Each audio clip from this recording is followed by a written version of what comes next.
Si tu n'es pas habitué au batin, tu croiras que seul l'être humain doté d'une langue glorifie Allah, oubliant de passage Yusabbihu lillahi ma fi samawati wa ma fil ard.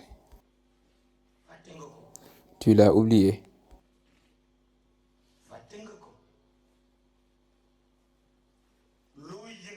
Tout ce qui bouge glorifie Allah. Si tu pouvais entendre leur zikr, tu serais abasourdi.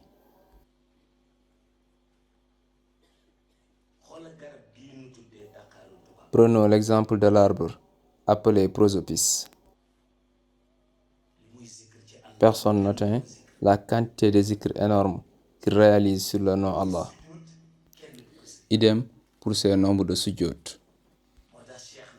Cheikh Tidiane me dit que c'est la raison pour laquelle Allah a fait de lui l'arbre avec le plus grand nombre de feuilles. Si tu en prélèves une petite quantité, tu ne pourras pas compter le nombre de feuilles. Vous voyez bien cela, et beaucoup n'y ont pas prêté attention. Beaucoup n'ont pas fait la remarque. Il est tout le temps en prosternation, en tout le temps en train de pratiquer le zikr de Allah. Et leur zikr est utile à la nature. Tout zikr pratiqué par un arbre retourne dans son univers. C'est pourquoi dit-on, quiconque Allah dote d'un certain savoir abat rarement un arbre.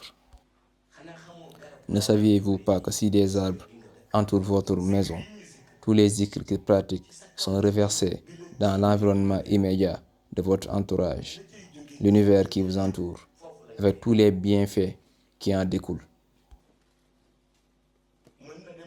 Cela peut aller jusqu'à développer votre lieu d'habitation. Observez comment nos amis occidentaux, qui respectent beaucoup plus les arbres que nous, sont développés. C'est donc un secret. Chaque jour, on les voit entretenir des fleurs, des cocotiers, etc. Et à chaque fois que tu te réveilles, tu vois que leur ville continue de se développer. C'est juste à cause du zikr des arbres qui retournent à leur univers. Comparé à nous qui tout le temps abattons les fleurs, les cocotiers jusqu'aux troncs qui sont loin de nous.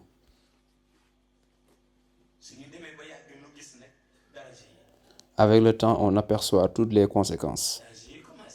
Tous les dangers apparaissent donc.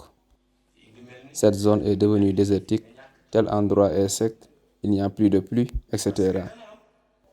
C'est évident, car ce dont l'univers immédiat qui t'entoure a besoin, si tu ne le lui donnes pas, de même que les arbres, la miséricorde d'Allah ne sera pas abondante dans ce milieu. Sa miséricorde ne sera guère abondante dans ce milieu. En dehors même de l'aspect mystique, ils sont allés jusqu'à comprendre l'importance des arbres sur la vie d'ici-bas. C'est pourquoi ils l'érigent pour stopper l'avancée du désert. Planter des arbres pour arrêter l'avancée de la mer, comme les filaos. Et tous ces éléments représentent le pouvoir et la force d'Allah.